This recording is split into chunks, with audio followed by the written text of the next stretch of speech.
মুসলমান ভাইয়েরা, হযরত খালিদ বিন ওলীদ রাদিয়াল্লাহু তাআলা আনহু জয়লাভ, জয় জয় ধ্বনি, খালিদের জয়। হযরত উমরের কানে কথাটা চলে গেল। খালিদকে বললেন, তোমার আর সেনাপতিগিরি করা লাগবে না, তোমার চাকরি বরখাস্ত। শুধু জয় হবে, শুধু প্রশংসা হবে আল্লাহ। খালিদের চাকরি শেষ, অবসরে পাঠালেন।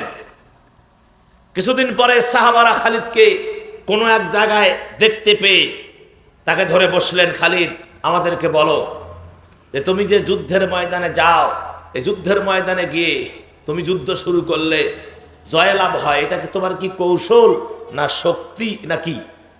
তখন খালিদ এক কথায় বললেন, আল্লাহে, আল্লাহর কসম করে বলছি ভাই, না না, আমার কোনো যোগ্যতা নাই, আমার কোনো ব্যক্তিগত কোনো যোগ্যতা নাই, শক্তি নাই।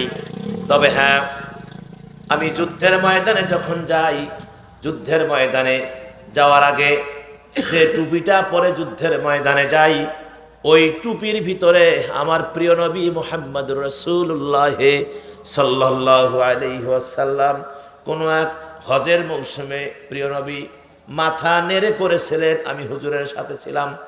এই মাথা নেড়ে করার পরে হুজুরের যে বাবরি মোবারক চুল, এই কিছু চুল আমি আমার কাছে বরকতের জন্য রেখে দিয়েছিলাম। যখন আমি সেনাপতি হলাম, উমর যখন আমার সেনাপতি বানালেন, আমি যখন যুদ্ধের ময়দানে যাই, আমার প্রিয় নবীর সেই চুল মোবারক ওই যুদ্ধের টুপির ভিতরে আমি গেঁথে দিয়েছিলাম।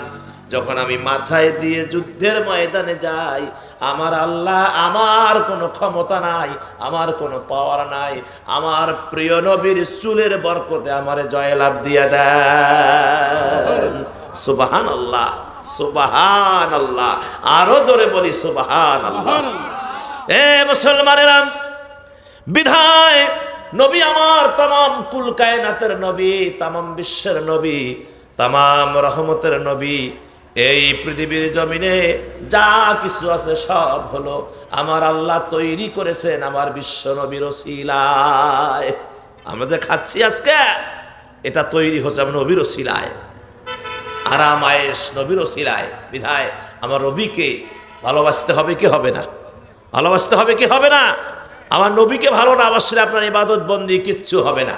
দরবেশ হন, মুফতি হন, মুহাদ্দিস হন, কোনো লাভ নাই। মহব্বত থাকতে হবে প্রিয় নবী, 100 মহব্বত, তাহলে ইবাদত কবুল হবে, না হলে হবে না। কেননা ইত্তেবা করতে হবে কার? আমরা ইবাদত করি আল্লাহকে পাওয়ার জন্য, আর আল্লাহ বলছেন যে তোমরা যদি আমাকে পেতে চাও আমার নবীর ইত্তেবা করো। কুল ইন কুনতুম তুহিব্বুনাল্লাহ ফাত্তাবিউনি ইউহিব্বুকুমুল্লাহ।